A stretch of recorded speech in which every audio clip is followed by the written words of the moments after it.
Okay, great. Well, hello everyone. Thank you for joining us in our 8th Friday Hangout. There's lots of familiar faces here, but also some new faces as well. So thank you to everyone who's joined who doesn't know us before. So just quickly, my name is Becky and I'm the Events and Communications Officer at the Arab-British Centre. We're a charity that promotes understanding of the Arab world in the UK, predominantly through kind of arts and culture projects. And we also have a building in central London, which is obviously closed at the moment. I'm joined by my colleague Amani Hassan, who's the programme director. Hello. With amazing earrings. And I think the colleague Bayti is in here maybe. I'm not sure. She isn't. No, she couldn't make it today. Yeah, and for anyone who's wondering where Nadia is, she's on holiday today, so she's enjoying the sun outside. But yeah, a few housekeeping things quickly. If you could keep your microphones on mute until you maybe want to ask a question at the end, or we usually do questions in the side, like in the chat bar on the right hand side. Please feel free to ask questions throughout the duration of the event. Like, don't feel that you need to save them right until the end.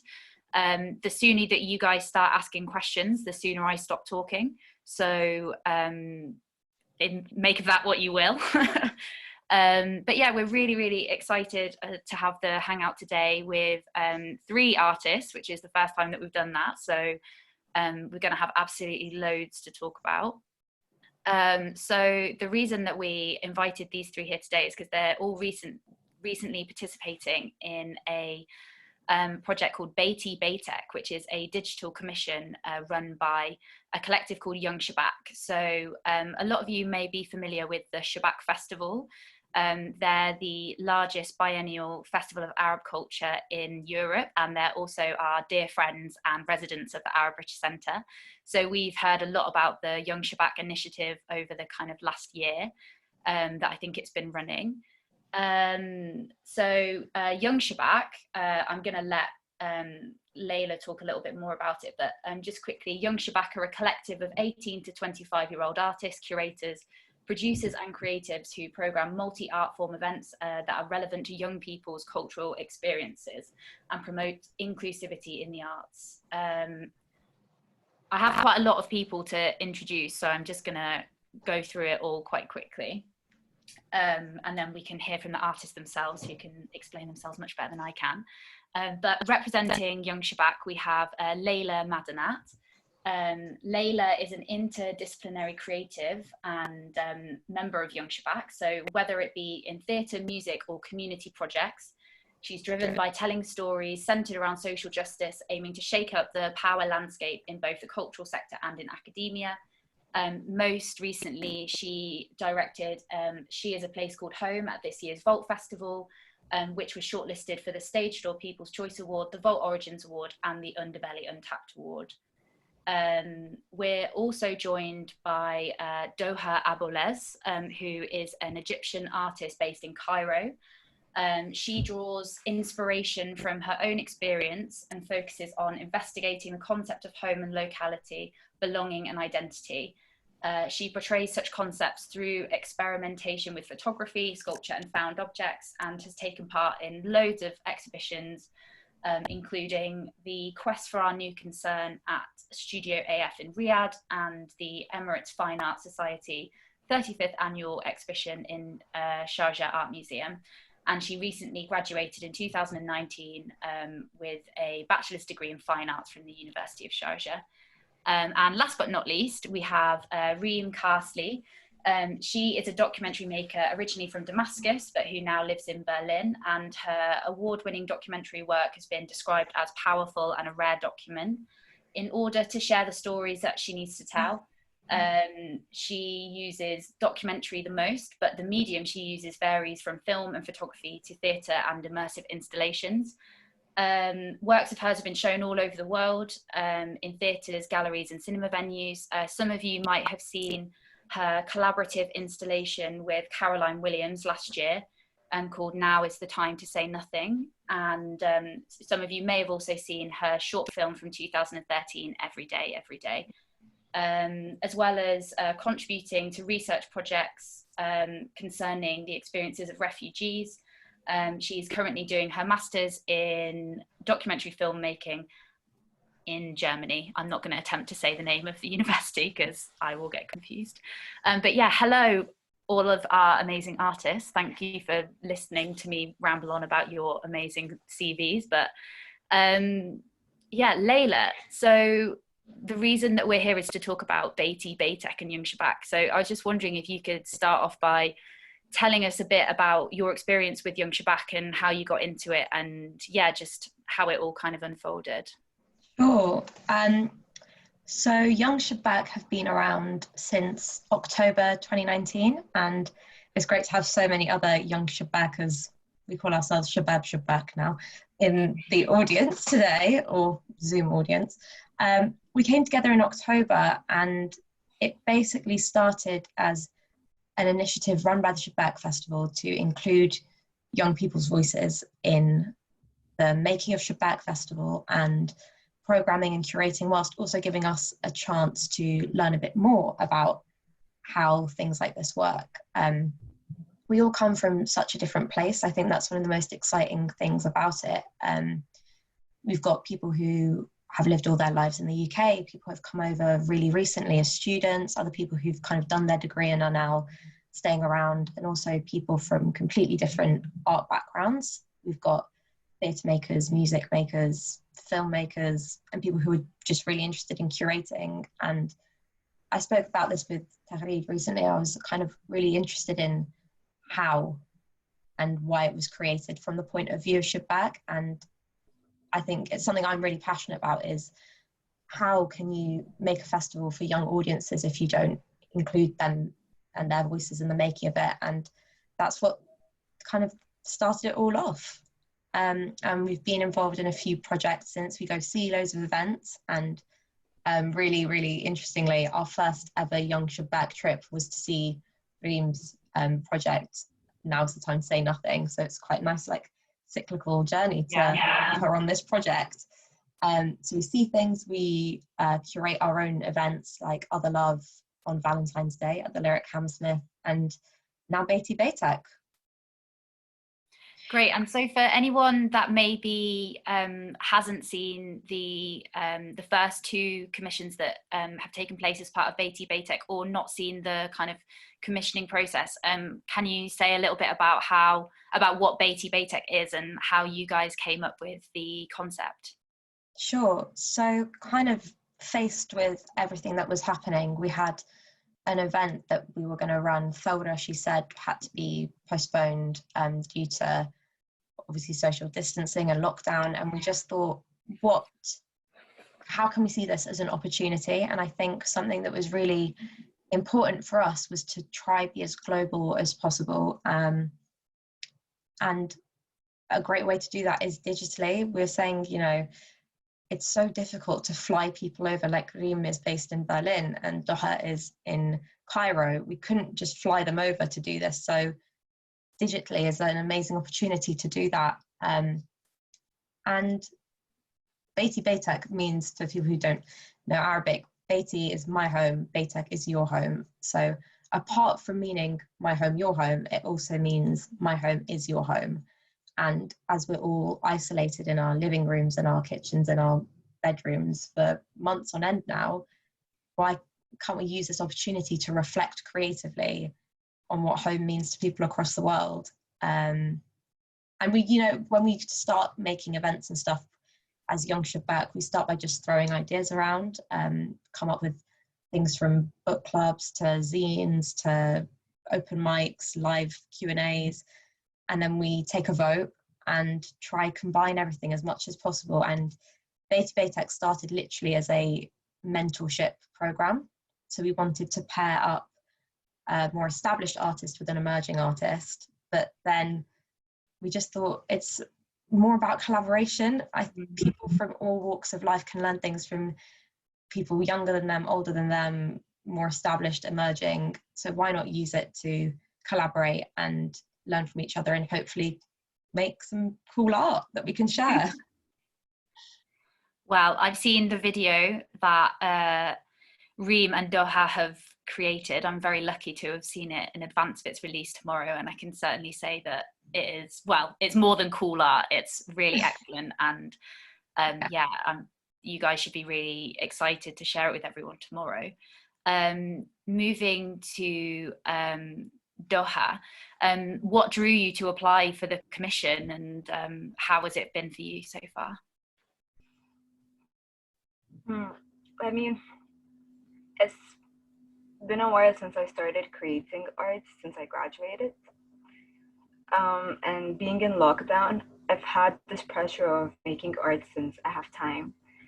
And then I saw the open call, and I thought, no, it's a perfect opportunity because it talks about home, and it's a subject that I've touched on a couple of times when I was producing work for art for school. So I felt like this is perfect for me, and I get to meet and work with other artists. So I applied for it. So. Amazing. We actually had we wanted to show some of just an example of your work, if that's okay. Would you be able to talk about you mentioned that your work deals with home, and I think it really is fantastic. Amani, if you'd be able to show the portfolio, please. But if you could talk about, is it called, sorry, I've forgotten the name of it, but habitation, or just talk a little bit about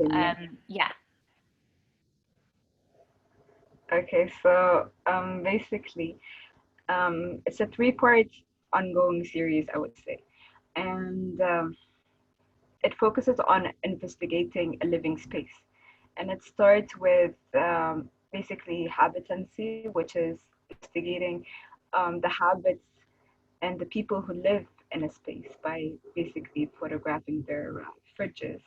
So basically, I would go to people's houses and take images of their fridges and have them printed. Then it moves on to and the second one, which is the Tupperwares, basically, and they're what's the word? They're disposable.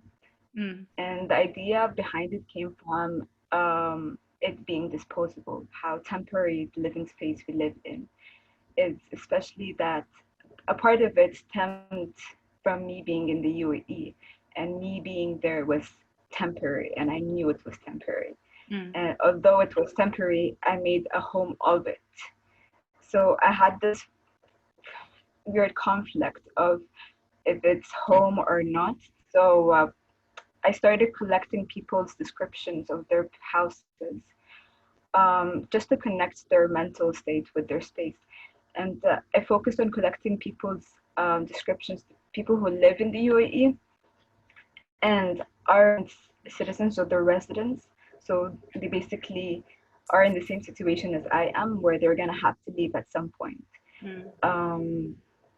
And then I moved on by collecting dust from their surfaces, like from their home, and basically encapsulating them in jars, just to make something of temporary into something that is not. So, and like I'm preserving it, and that's why I even put them in like tiny jam jars, because the idea of making jam is preserving the fruits, right? So yeah, that was a part of it. Amazing. It just goes to show that with such kind of like small domestic things, you can tell such like vibrant stories about people's lives and begin to kind of understand them, which I think is really at the heart of this commission. Reem, how did you come to be involved in the project, and how do you feel it has compared to your past work? You mean this project? Yes. Bayti Baytek. I was so glad when I got an email saying that I was like invited to have this work, and I think it was the main reason was that now it's time to say nothing was shown, and Tagreed had shown. I don't know. It was shown by Young Shubbak, oder? It was shown, oder Tagreed? Should I speak? Yeah. So did you take Young Shubbak to see the performance? Yes. So in 2015, Shubbak and the Young Vic supported the initial development of Now Is the Time to Say Nothing. So that's how Reem was invited to this project, because the three of the six artists are previous Shubbak artists, and they were paired up with artists we haven't worked with before, like Doha. So Now Is the Time to Say Nothing, we then saw in 2019, October 2019, at the Bayti Art Center with Young Shubbak. So there are several links to Reem there. And yeah, when I got this email, I was so happy, because in this time, how can we make art when we are in lockdown? And yeah, I found it so interesting, and I think it's a little bit related how I was like working in Now It's Time to Say Nothing through the screen. At the time when I was in Damascus, I worked this. It was like Now It's Time to Say Nothing. It had made on and off for 5 years, but the first part I participated and I worked on it while I was in Damascus. And I think this connection through the screen, which is not easy, but how it was like to connect with other people through the screen. And yeah, this is this is how it was for me. I don't know if I answered the question actually. No, yeah, you did. Because it's worth talking about the process, because this was a rapid response commission. So you guys had never met each other before, and yet you only had 5 days to create your artwork. How did you, well, firstly, actually, Layla, why did you guys at Young Shubbak decide that you wanted to do such a kind of rapid response project? I didn't get the question, sorry, I was reading something. Oh, no, don't worry. So I'm just asking Layla what the reasoning was for the reason for the rapid response kind of brief. Like, was there anything that you found particularly interesting about that kind of framework? I think for me, in terms of rapid response, it just emphasizes on the making as opposed to what you're coming out with at the end. And I think there are some people from Young Shubbak who are actually involved in writing the brief if they want to say anything. But yeah, it focuses on the process, which is what we're interested in. And it doesn't give you so much time to think about perfecting things or anything. It's just, what can we do? How are we doing it? And then sharing that process, which I think Reem and Doha's piece does really well. It focuses on not what they've made, but how they've made it. And so Reem and Doha, how did you go about making it from that kind of first introduction? I will speak my experience first. It was a little bit, yeah, when you talk about 5 days, 5 days to get to know someone and to end up after that with something. It was not to stress out. It was no stress on the project itself, but in somehow to meet someone whom you never met before, and you have to work with him on something, and to end up like after 5 days. In the beginning, it was a little bit scary. I was so nervous, but when I met Doha, it was like so natural, and both of us, we have the same interest about home and about this kind of questions. And from the first day to the another, we had found out a rhythm or a harmony between us both. And it was so exciting, and it didn't took us time actually to decide, you know. And the first day we met, it was like really fast, and I also came late to the meeting. And then the next met, the third we started to work, and the fourth, I think we were already like, we decided on things. And it was so interesting, I would say, because with Doha's experience and background and what she works, and myself as well as someone who do like videos, and she like more with art. And I found this so fascinating how in one point we came up with the idea to combine two things together in order to have something. And I've like, to be honest, I've learned a lot from Doha, and I hope Doha also. It's not about learning, but like this kind of experience is so interesting. And it was, for us, the main point is, it doesn't matter what we can create. It's about our process. It's about getting to know someone, you know, in different world.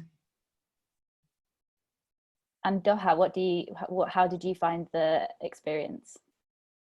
I mean, at first, I was a bit intimidated by Reem. I won't lie. I was excited, and then after I met Reem and we started talking, I was I was surprised by how smoothly it was going. And I liked the process of making art in a very short amount of time, because it's very reminiscent of my time when I was like in college, about my third year in college. It was all about like short projects and 1 week projects. So it was very reminiscent to that.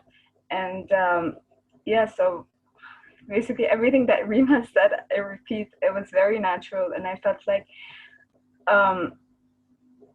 I thought it would be hard for us to come to decide on an idea, but then it came all naturally, and the way that we had similar ideas. And it was funny because like we met the first day, and then we started with a small exercise where I asked her to describe her house for me, and then I drew a plan, and I did the same thing for her, and then we shared our plans. Like I showed her my plan and she showed me her plan. We even asked Layla to join us on that exercise.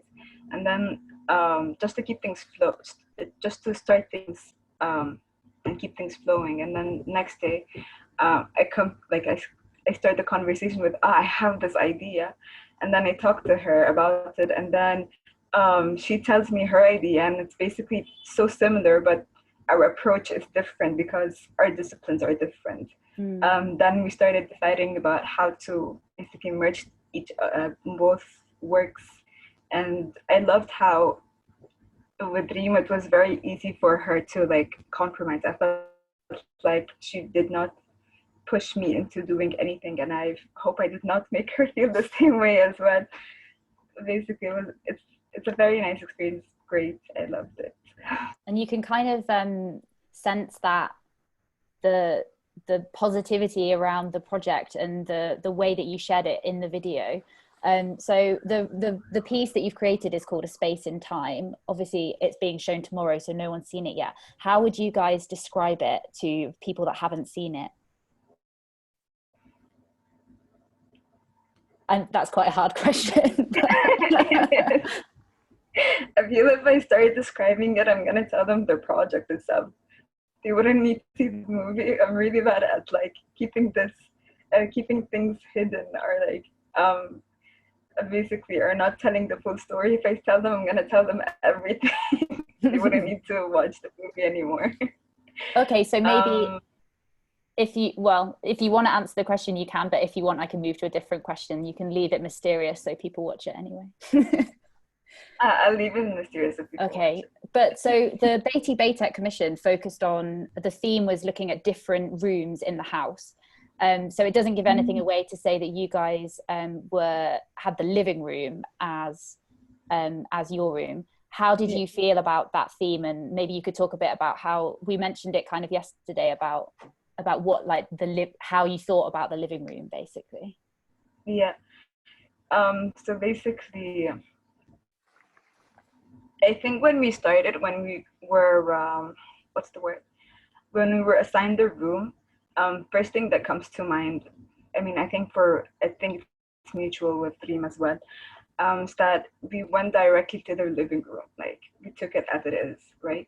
Like the living room is the living room. And then we slowly started thinking together, like, who is to say that a living room is a living room? Because then I remembered my time living in dorms. I didn't have a living room. My room was my room. It was a bed, a desk, and a wardrobe, and then a little kitchenette. So this is my room. So I live in my room. So, and then we started thinking about little things like how in Arabic, in my like Egyptian dialect, we don't have like we don't use a proper translation to a living room. To us, it's like we're gonna go sit in the living, or I'm at the living, or would we have lunch there, or stuff like that. So to me, the idea of the term living room, or like living space, it felt very. We started thinking of it as in an abstract way, where like a living room is where you experience place, where you do everything, like your normal activities every day. So that's where it began, and then it transitioned to me thinking that I don't spend that much time in my living room, and I don't do much in my living room. I do have a living room, but I would say it belongs to my parents because that's where they spend their time there. I mostly spend my time in my room, and recently I've been spending it on my laptop, right? Speaking with Reem, and then we were speaking about how this screen, how this meeting could be a living room in itself, and that's how it came about. And then if I say more, I'm gonna tell you what the project is. I feel like, yeah, I need to I'll save some for Reem. Well, I don't have anything to add, but I think what I would say also, because we are we're investigating, maybe we were assigned to living room, and to be honest, maybe I didn't tell anybody because I was late in the first day. I didn't know that we are assigned to a room, so we're thinking like more big, I don't know, filming here and there and there, and then like I understood that there is a living room that we have to stay in, and then I was like, okay, something else. Just close the door, stay in one room. yeah, I was like, yeah, more going to the garden, I don't know, in the street, I can walk in the street, I can film, I don't know. But it was like in the living room.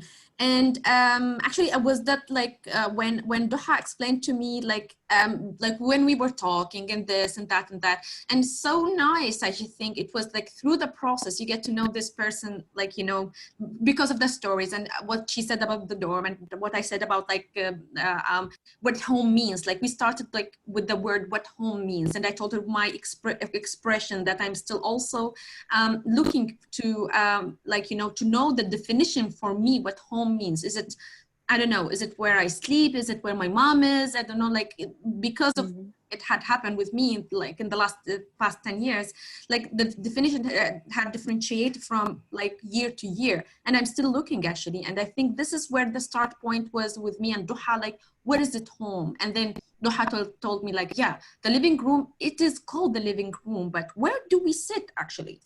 And then like I sit mostly in my kitchen, like even though that there is a living room, lovely one, but I don't know why I spend most of the time in the kitchen. There is a table, I don't work there that much, but still I sit there. So this is my sitting room.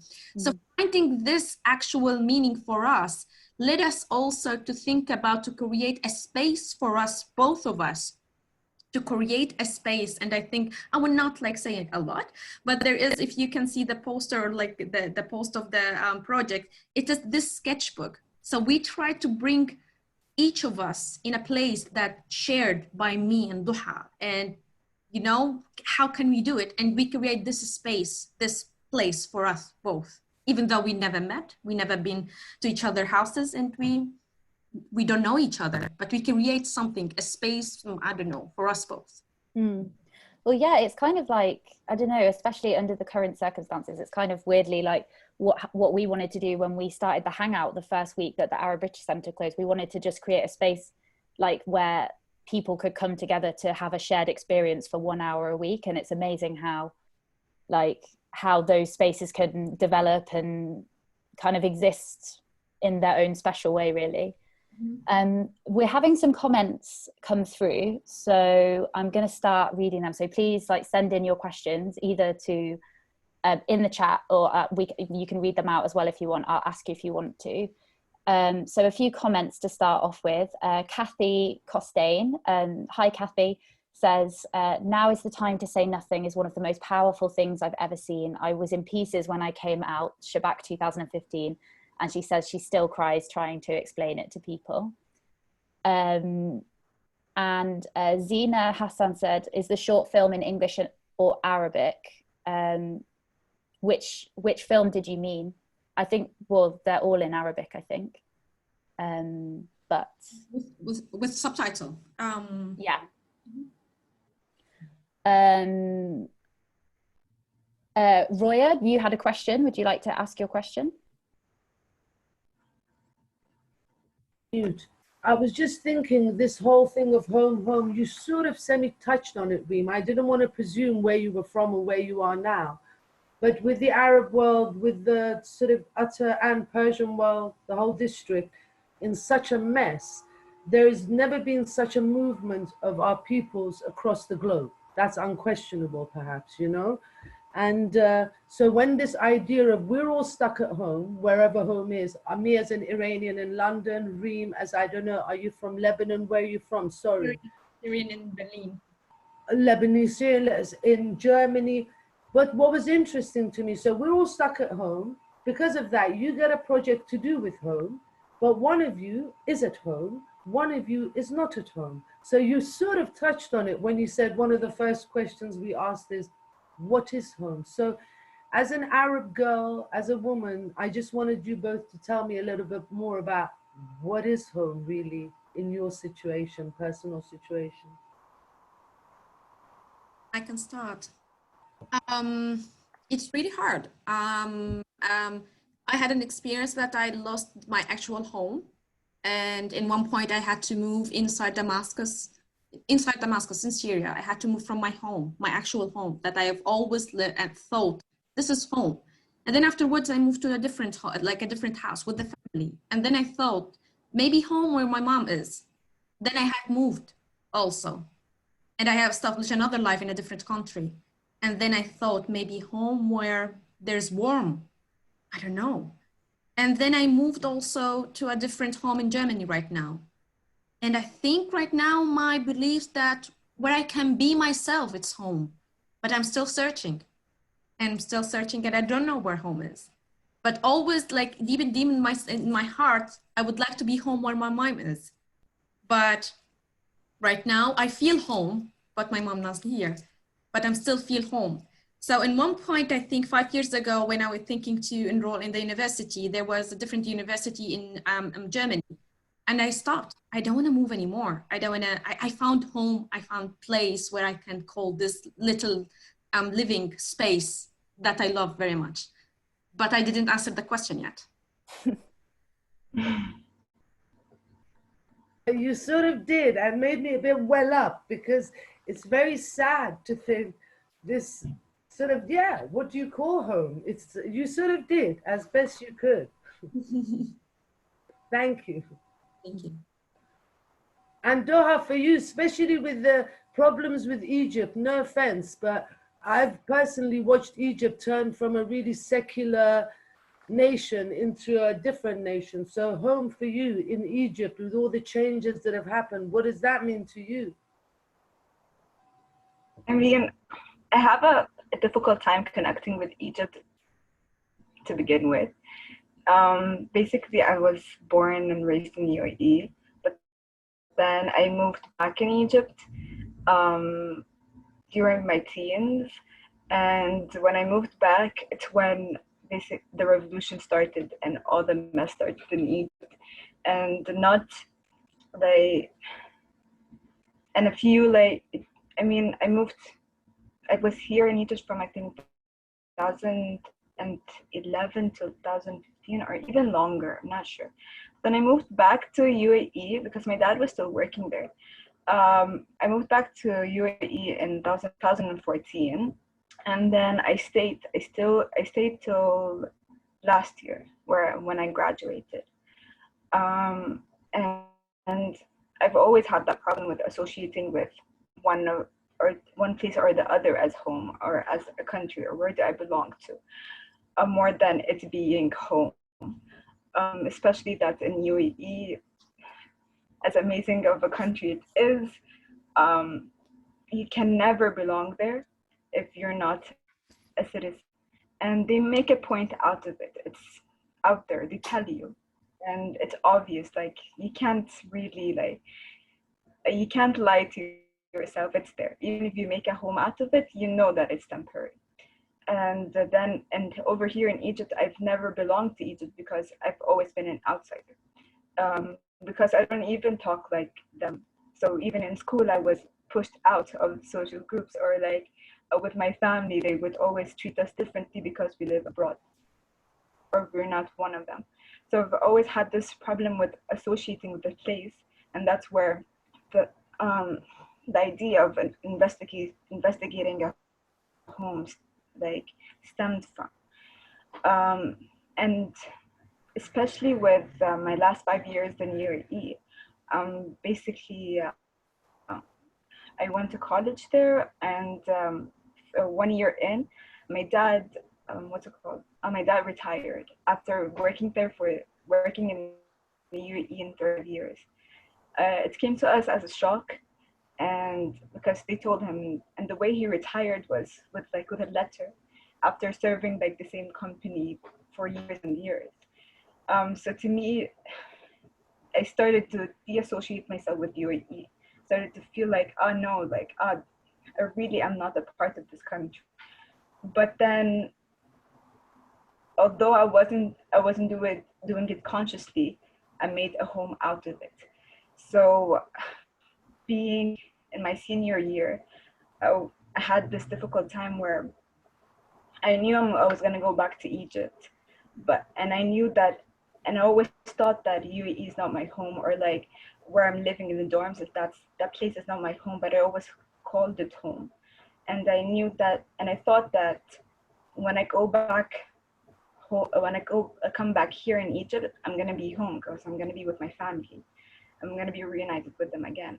But then there is always like this feeling like, oh, but doesn't feel right. It doesn't fit. So I started to like, I don't know. It came to a point where I was thinking like, do I really need to associate myself with a space for me to feel like I'm home, or is it just the people, or what is it? And I think, and that's where the investigating of space has started, like came from, especially from a book I was reading. I don't know if you've heard about it. It's called The Poetics of Space by Gaston Bachelard. It's he's a French philosopher, and he talks about the space as a manifestation of oneself, and how where you live is basically who you are.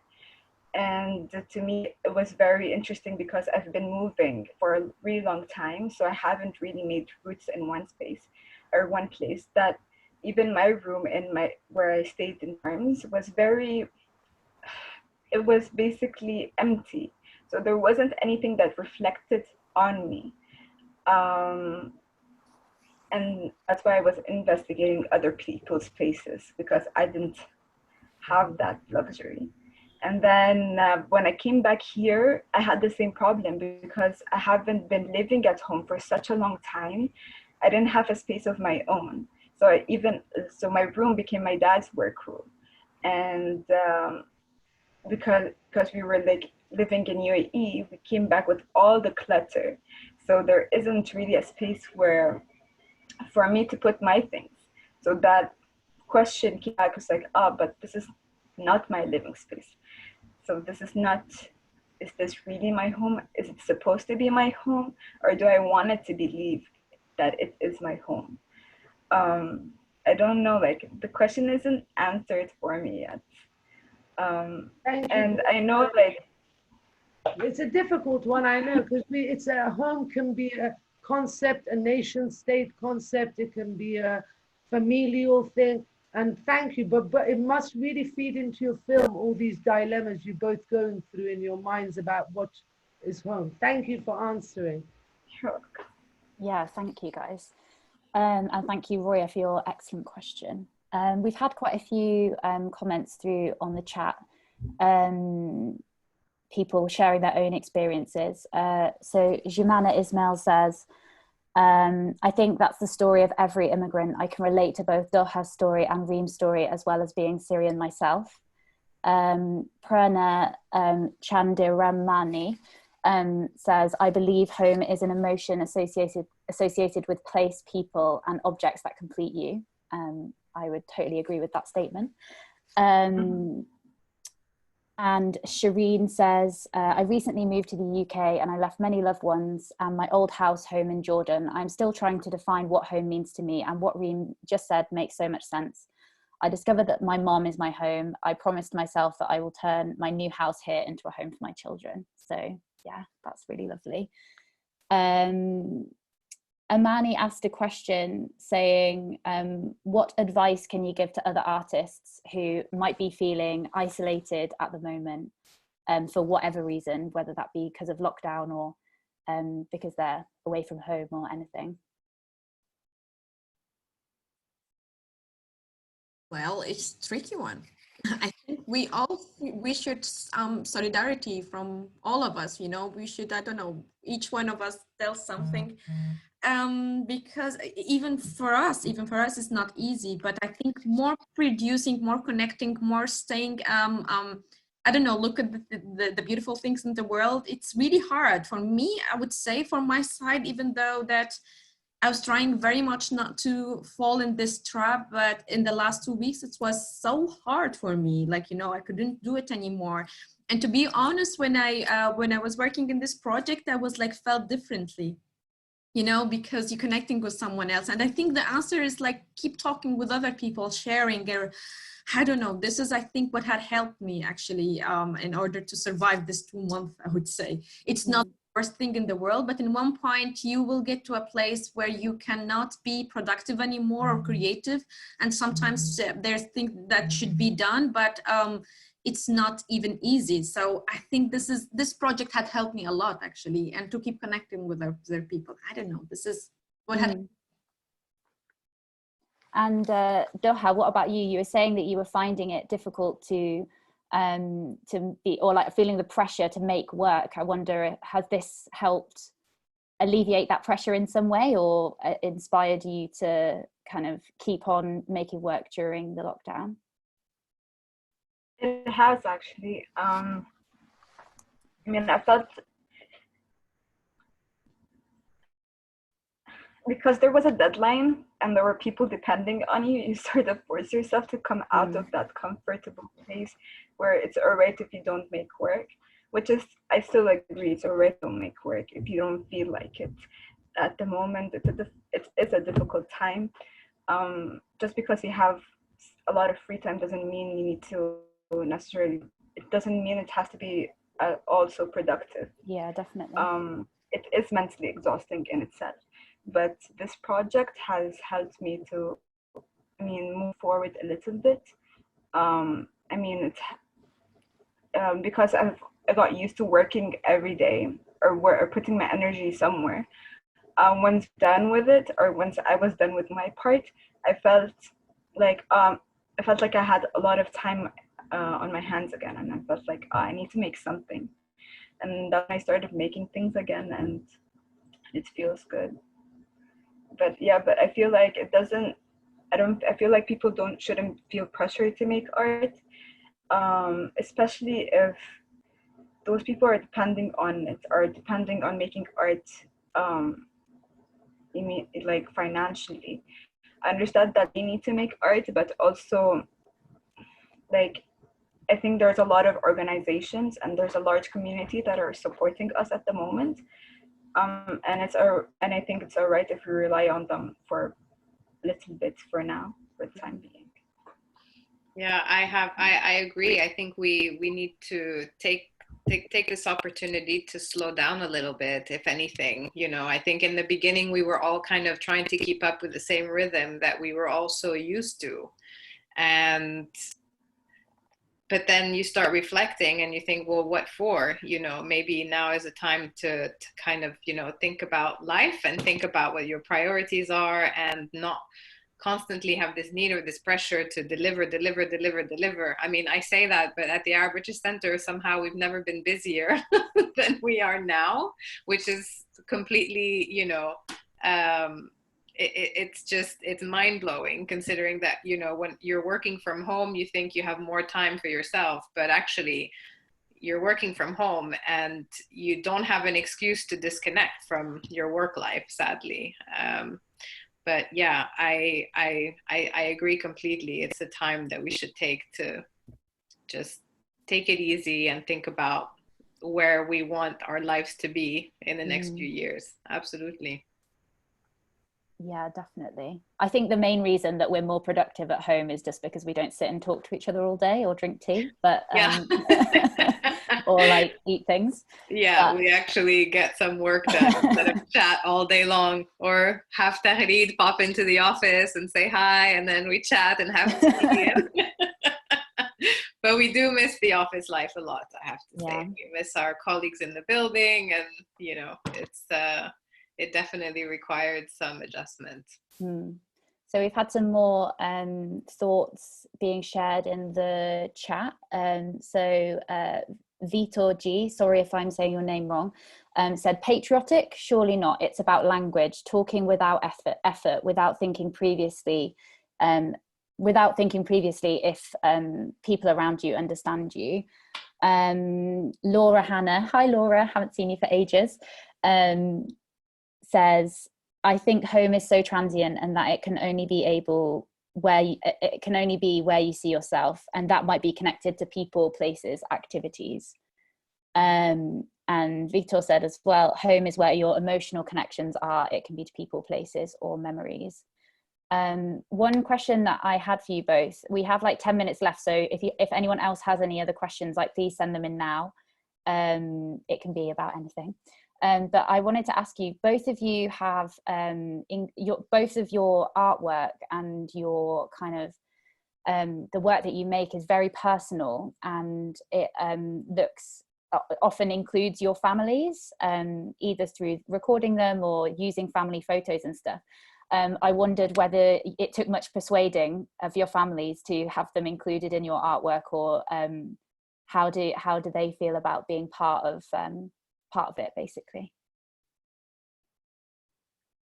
I mean, not only this work and the other works of mine, for example. Actually, it's so lovely. Actually, in the beginning, it was a little bit, what are you doing? I'm filming home, and they were super supportive, super natural in the movie, and super cool, which I didn't expect. Actually, they look at the camera, they talk, and I think when I filmed in my home, it was a time where you need something new in order to have, to talk to the camera. The camera has such a powerful power in your hand. You feel yourself stronger, and the people around you feel that this camera can do something, even though it's just only recording. And they have this power to transmit this power.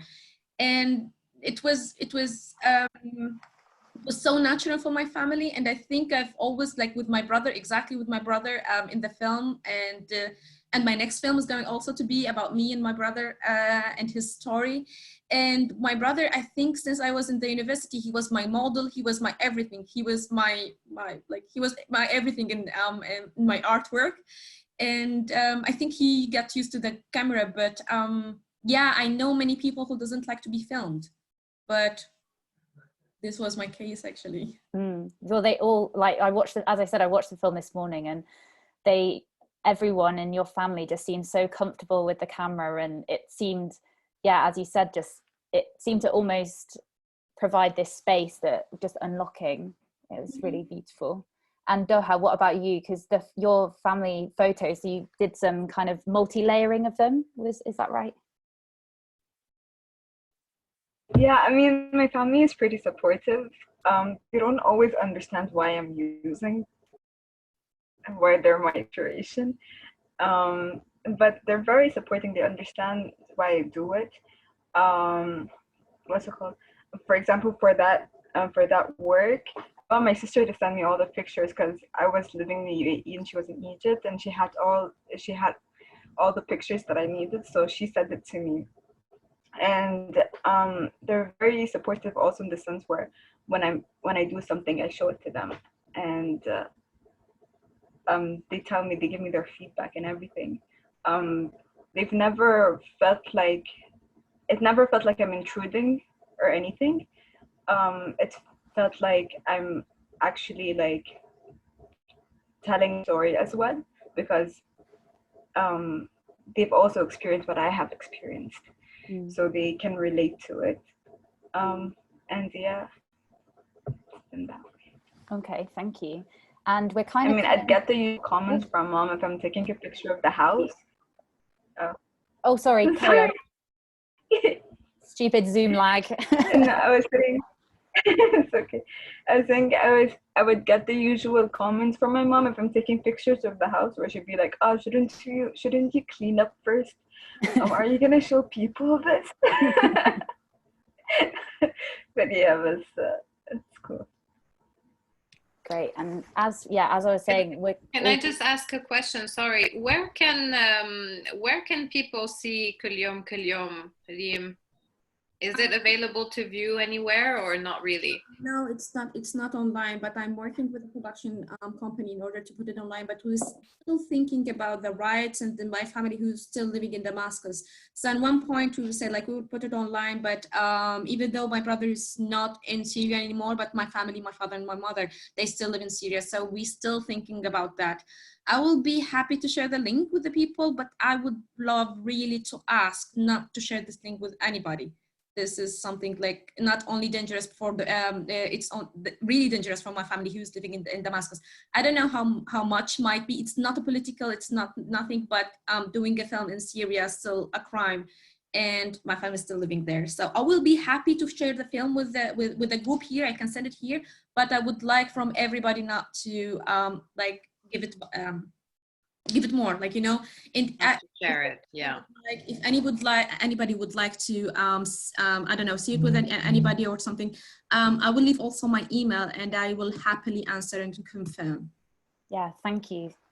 Thank you for that. That's very generous of you. I trust that you know, everyone here, we're a small little comité, but it's you know, it's a heartbreaking documentary, and I think it's definitely absolutely worth watching. There are some scenes in there. I also watched it this morning, and it took me a long time to be able to speak after watching it. So thank you for sharing that. Obviously, only do that if you're comfortable doing it. There's no, you know, there's no pressure. I was only asking if it's available, you know. I will share it. I will be so happy to share it, and I would like as many people as I can should see it. But it's always concerned about safety. Yeah, of course. So we will organize either putting that in the chat or sending it onwards after.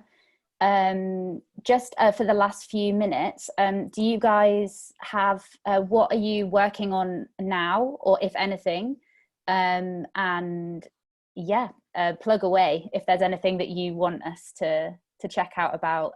So Layla, Reem and Doha, yeah, what are you working on at the moment, if anything, or are you still waiting for tomorrow?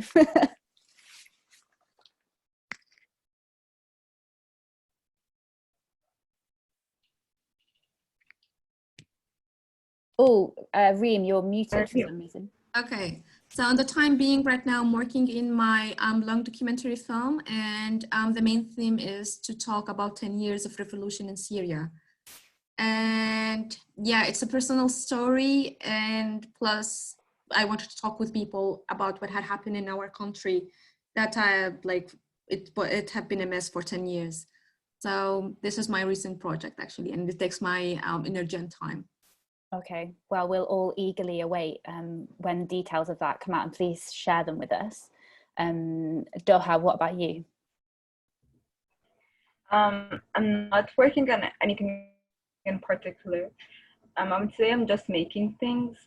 So basically, I work in a pottery studio, and we've just been making things there, testing places and everything. But I haven't been making something with like as big or with a platform like this.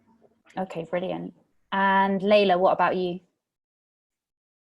So apart from Bayti Baytek, which is kind of coming to a close and a climax tomorrow with A Space in Time, which everyone should check out, and also do check out the past projects. We've had 2 other collaborative pairs, and you can see updates and information about their work that came out in the last couple of days on Instagram and on the Shubbak website.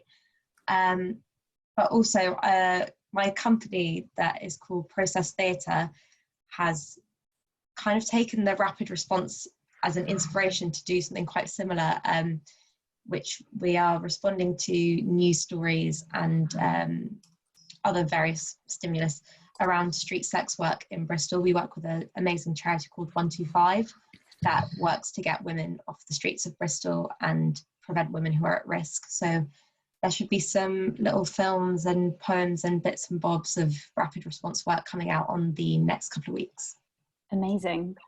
Would you be able to share the link to your theatre company or to the project in the chat? Absolutely. I'll put the social media tag below as well. Yeah, brilliant. Okay, well, thank you so much, Reem, Doha and Layla. It's been amazing chatting with you today, and thank you for being so generous in the sharing of your experiences. And yeah, the hour's absolutely flown.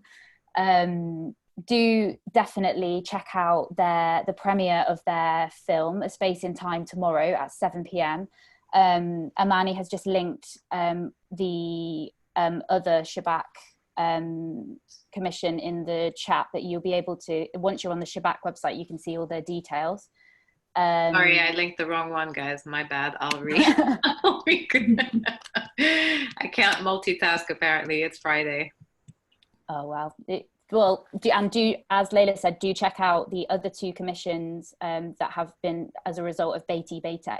I didn't see the one yesterday, but I saw another video that was made, and it's also really incredible. So there's been some brilliant work that's been produced, and that's not even factoring in the process, which is arguably even more exciting. But yeah, so thank you, everyone. And Amani, have I forgotten anything, or does anyone have anything announcements or things that they want to plug, or any things like that? Everyone's just ready for the weekend, and yeah. But yeah, thank you everyone so much, and for anyone celebrating this weekend, happy Eid as well, Eid Mubarak. And yeah, thank you, and we will have a hangout next Friday. So we will see you then.